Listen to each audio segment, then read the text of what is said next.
in the Eightfold Path. We covered right livelihood pretty much. There's a lot more to say about right livelihood, but and there's some great examples in Bhante Gunaratana's book, but I'm thinking we might move ourselves along a little bit into right effort.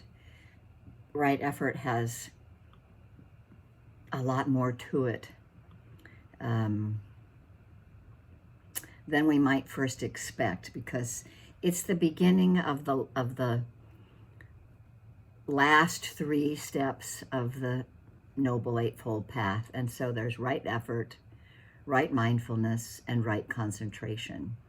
And these are sometimes called the samadhi, or the concentration part of the path. And so even though it's the wisdom factor that cuts through delusion and ignorance, this blade of wisdom is sharpened and honed by these three supporting factors. So, and right effort, I talked a little bit about just now in our sitting practice. I sort of inched my way into it because the mental factor underlying effort is viriya, which we have woven in and out of. The conversation never ends on energy, and it's also one of the factors of enlightenment.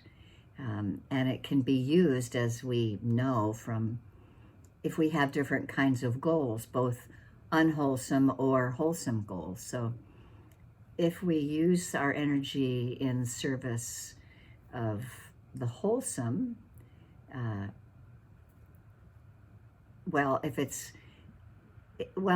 it's simply for the accumulating of merit and worldly happiness, we can ask ourselves, or is it associated with right view of what liberates the mind? And so it gets a little complicated, the actual divisions of right effort, because there are 4 ways that the Buddha sort of delineated. And in those 4 ways, there are, of course, sub-factors. So, but the first one is prevent the arising of latent defilements. So he spoke about right effort as the application of energy in these 4 sections. And so the first one, that's, I wouldn't say the easiest, but it's preventing the arising of unwholesome thoughts that are not yet arisen. And so the aspect of right effort points to this understanding of how our minds work. And that's where in the description of, one of the descriptions of Nibbana, the mind that is free from the root defilements of greed, hatred, and delusion, it can be found through right effort by noticing, if we can, unwholesome factors before they emerge. Now that sounds like a lot, and it takes a lot of refinement. But, we might be basically leading, I think all of us are, these wholesome lives. And so sometimes it's easy to just be complacent and, appreciative of these favorable circumstances, but not really see these more subtle moments of greed, hatred, and delusion when it arises. I mean, I can say that when I see something beautiful, I still want it. And, my mind is pulled toward it. Or maybe I see something that somebody's doing and I don't like it. And my mind is filled really quickly with judgments and aversions. And so, sometimes I'm tired and my mind just sort of dulls out and sort of goes off into delusion. So the first of these 4 endeavors is recognizing the enduring powers of these latent defilements and understanding what gives rise to them and preventing them from arising and taking hold. Sometimes, we've heard, and you hear me talk about it a lot too, and it's in the Tibetan traditions of one of the mind-changing reflections is the reflection on the preciousness of this human birth. And it's precious because now we have that opportunity to weaken and eventually uproot the latent defilements that have been with us throughout our lives. So, how do we practice this first part of right effort? Some of the previous steps on the path of right speech and right action and right livelihood provide a foundation. And through letting go of and abstaining from unwholesome activities. So we have the precepts that support us. And then we have wise attention on these different objects that are arising and that come to our sense doors, because that's how we see everything, is from our sense doors. So right effort is just enough that we aren't careless or casual or, not wise and fall into old habits of reactivity. It's very easy to fall into habits of reactivity. I mean, something happened with me just this morning. It seems to be always, within the relationship field, because that's what's the closest to me. And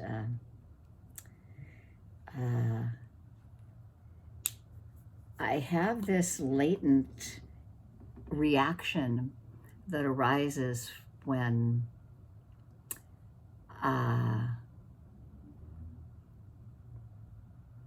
I notice something that's coming up in my partner and he's expressing a new, exciting, creative idea that he has after he's gotten out of the shower, which is where he gets all his creative ideas. And I have this immediate, some kind of strange response that goes something like, where does that fall on your list of priorities? When you have this, and this that you want to accomplish, something that needs to happen in the next 6 weeks. And here's another new creative idea that, goes off into, my view of looking at it is taking up time. And it's very interesting because, today when it arose and I said, I know I have this response and I'm sorry, I don't know why I'm concerned about your use of time. It's not, it's not mine to be concerned about, but, I want to sort of redo that so that I can listen to it like, oh, great, what a great idea, and not have judgment about what's going to happen next, why it shouldn't happen, where's he going to put all the materials, who's it for?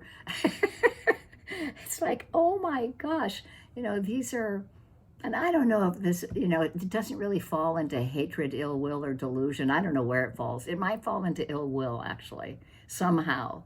Somehow it falls into some judgmentalness that I have. But mostly what it does is, it's not about him, it's about what happens in my mind when this reactivity comes from an unwholesome mind state that has arisen. And, the contraction that occurs in my mind from that causes me great suffering. And so for me to embody the practice of, just in this case, right effort, I could almost see that before it arose, but not quite. And then even after it arose, which is the next part of this right effort also, is at what you do after they've already arisen. But even after it arose, I saw it arising, but I wasn't able to stop it. And so, there's this kind of restlessness in the mind that's present, and knowing the practice and being able to stop and sort of calm the mind around it. It probably took me 10 or 15 minutes to say, oh, look, this was a defilement that was unarisen. I noticed it. It arose anyway. So I wasn't really able to abandon. Well, that state of mind was trying to prevent the arising latent defilement, and I couldn't prevent it. So the next section on these 4 ways of mindfulness, of effort, is abandoning unwholesome states that has arisen. And so that next great endeavor is to abandon the unwholesome states that have already arisen. And, that's where, you notice the 5 hindrances so much. And mindfulness, of them is always the first strategy. And if we're not aware that they're present, then there's not much possibility of abandoning them.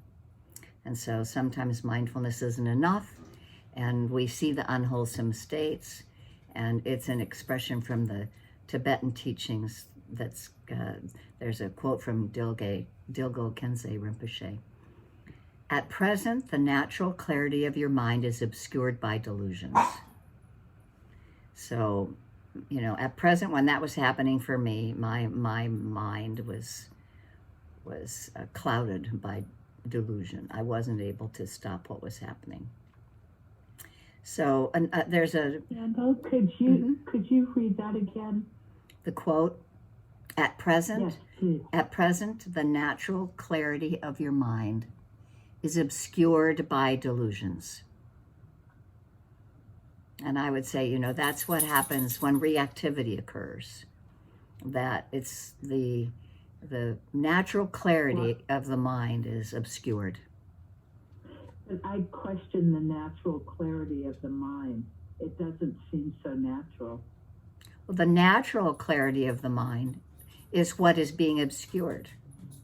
So these delusions arise, so the real clarity, the pure mind state that's available is not available at that time. Right. Right.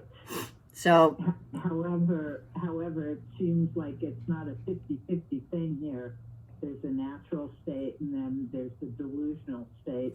It seems that the delusional state that we fall into the moment we're born, the delusional state, and the natural state of what's being called the natural state of clarity is something that we work towards piercing into. Yeah. It's almost like, and we all suffer. Yeah. And we all and have it's the way delusion. and it's the way we mostly live our lives. Yeah. And that's why, as practitioners, if we sort of notice, well, if we can abandon an unwholesome state before it arises, that's one way of right effort. If we can't, then we try to abandon it after it has arisen. Before it's noticed, before it's arisen, then it's abandon it after it's arisen. And sometimes after they've already arisen, there's this kind of a wholesome factor of the mind to bring a heightened sense of consciousness and responsibility. And so we might reflect on, there are these 2 words called hiri and otapa. And they kind of awaken us up from this power of deluded thinking. You're right. I mean, deluded thinking is pretty much a majority of our life, which is why, there's also arising wholesome states that are not yet arisen.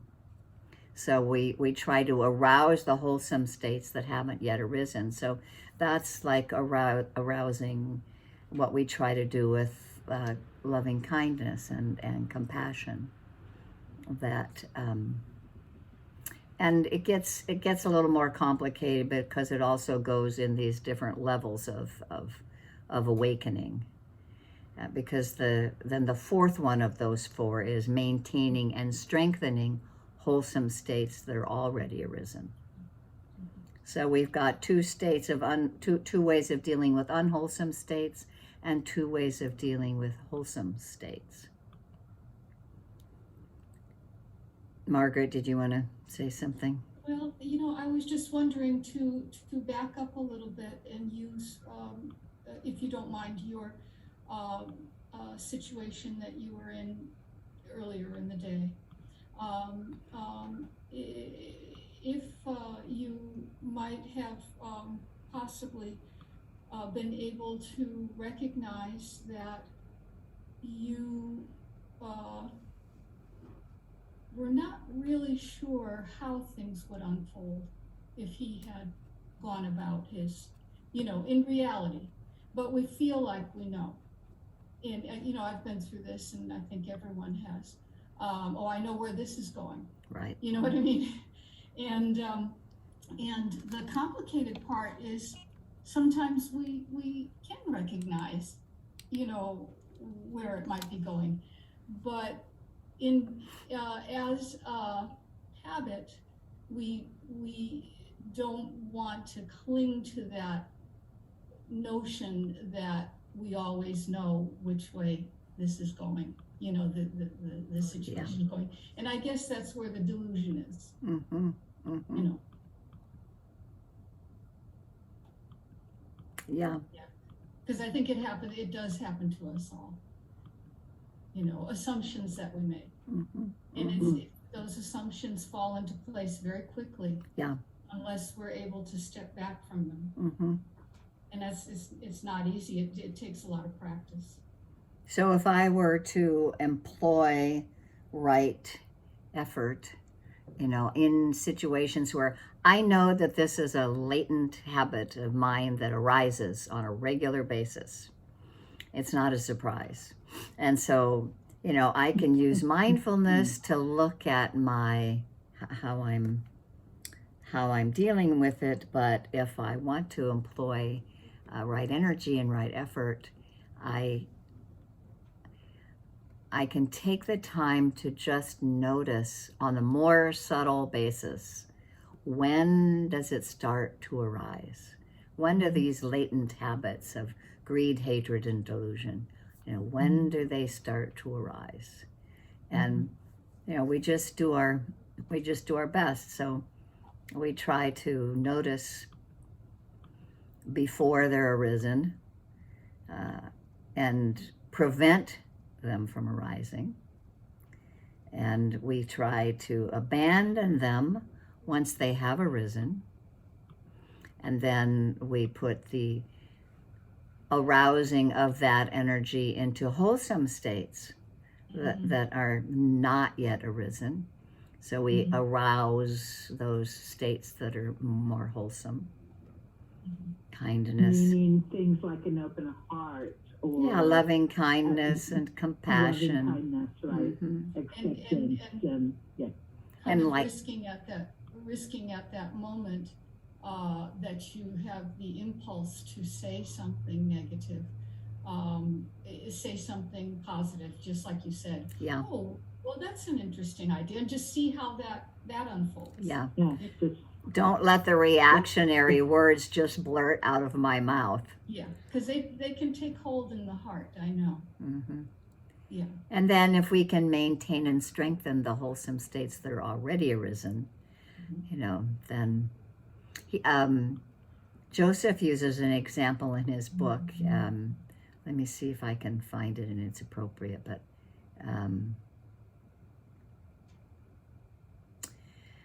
this is under the section on maintain and strengthen wholesome states already arisen. I had an interesting experience of this in my early days in India. At that time, there were just a few of us staying at the Burmese Vihara in Bodh Gaya. One evening, we had a little gathering, and one of the women said she had written a song about our group. My first thought was that it would be a humorous roast, gently poking fun at our various foibles. Surprisingly, it turned out to be quite the contrary. She had written verses about what she saw as each of our good qualities, And there was this wonderful feeling of metta that pervaded the entire evening.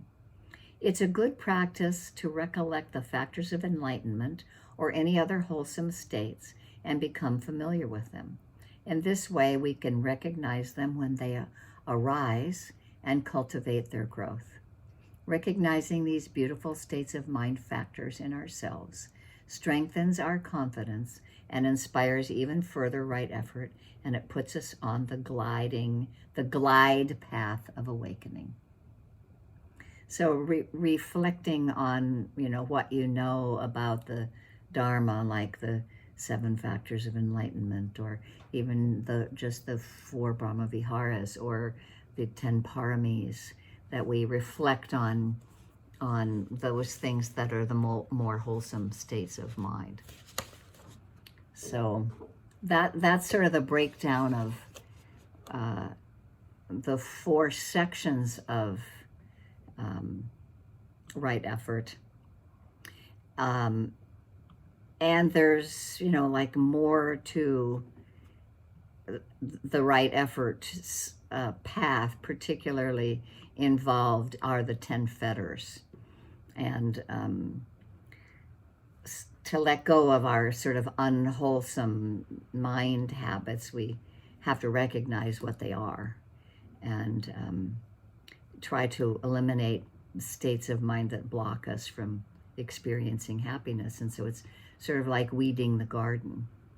And there's sort of a list of these fetters to overcome that was written about: the belief in the existence of a permanent self, doubt in the message of the Buddha, a belief that we can end suffering simply by following rules and rituals, which was, of course, important in his time because there were a lot of rules and rituals that were followed, and people would believe that they could reach enlightenment by following the rules and rituals.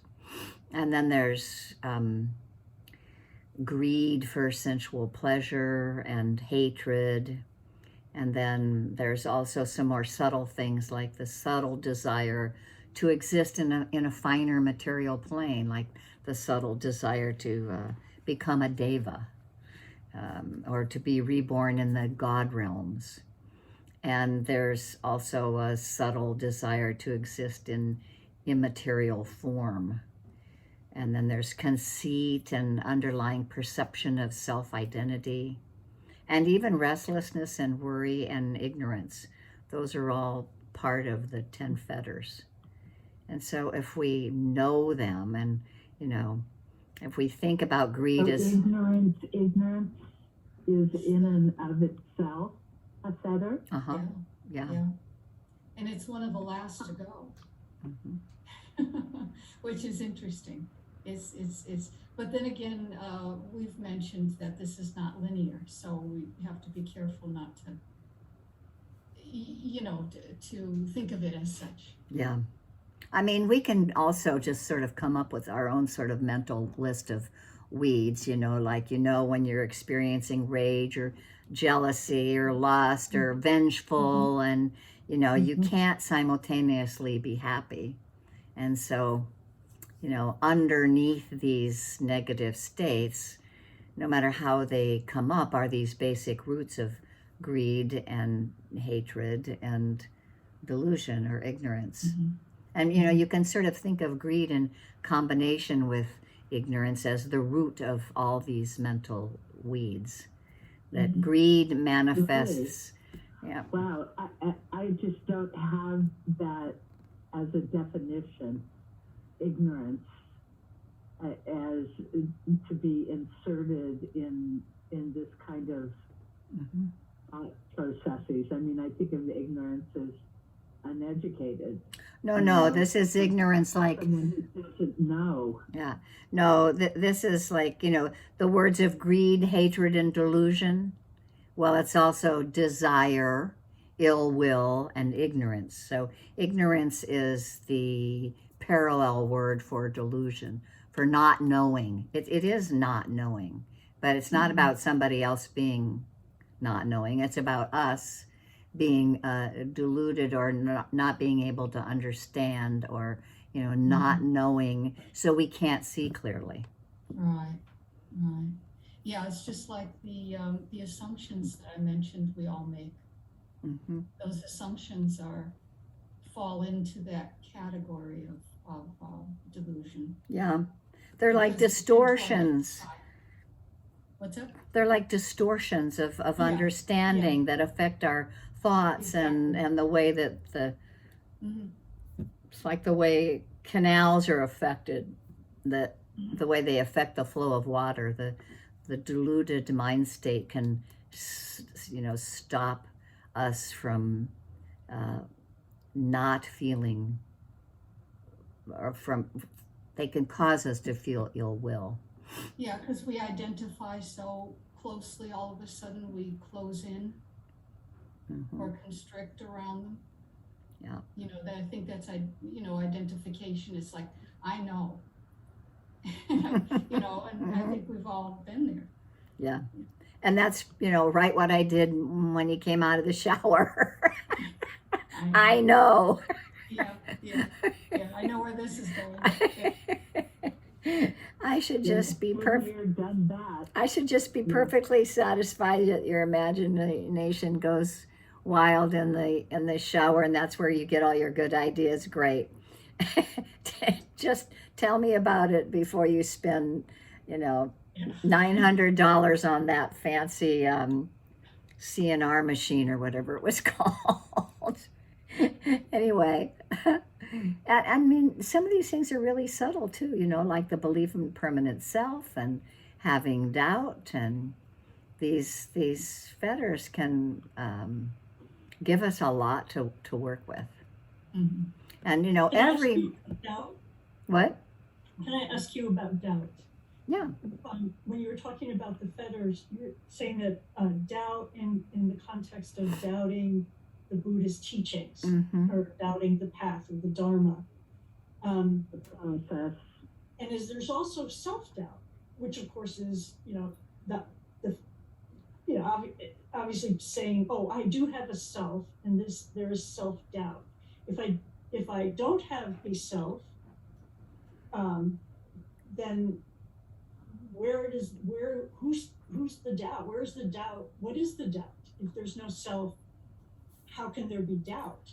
But as long as I believe in or have this notion of a self, I don't have doubt in the Buddha's teachings or the Dharma or the Sangha, but I have doubt in myself, which is, for me, the fetter, self-doubt. Mm-hmm. Does that make sense? Mm-hmm. Mm-hmm.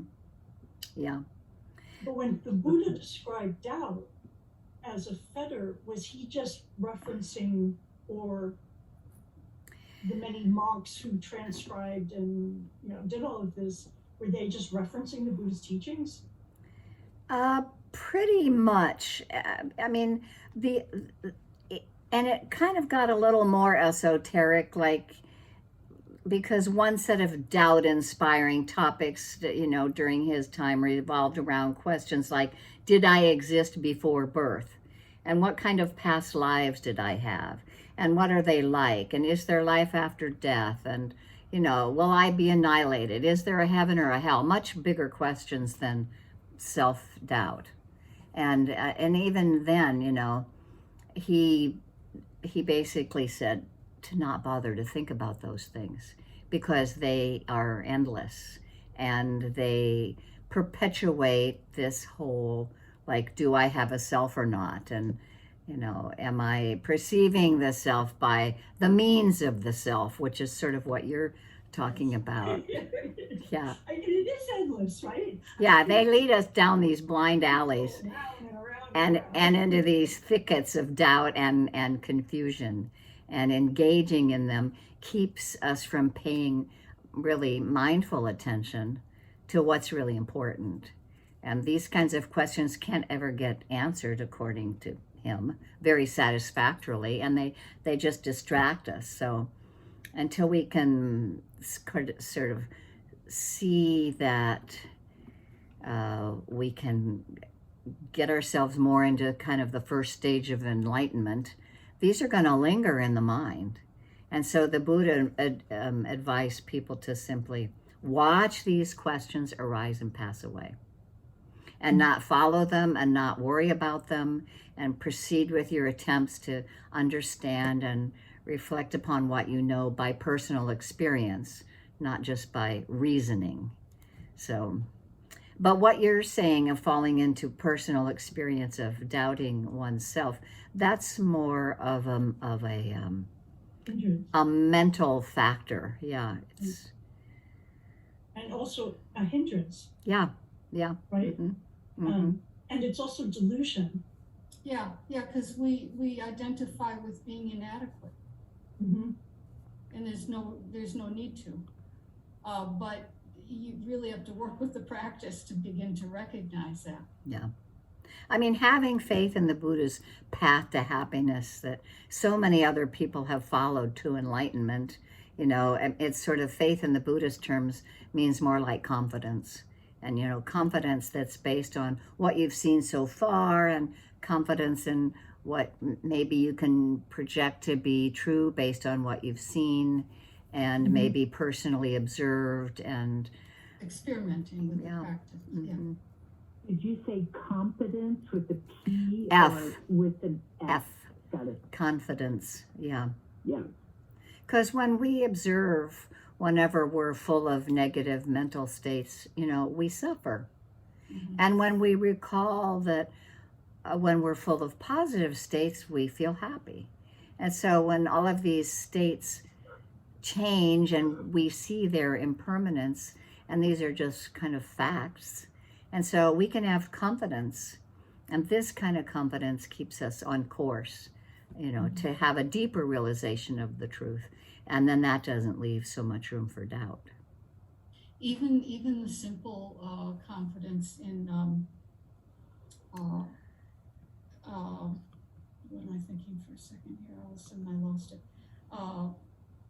Inconstancy, you know, Mhm, mhm. is just really, when you look at that closely, everything is shifting and changing at, Mhm. you know, rates that we really don't comprehend almost. Yeah. You know? Billions of moments, and we might be aware of a little small fraction, a handful of them. Yeah. Well, there's more to be said about effort, so we'll save more of it for next week. But if anybody else has more they want to say, I won't come up with more examples right now. I was just going to say it's good, rich material.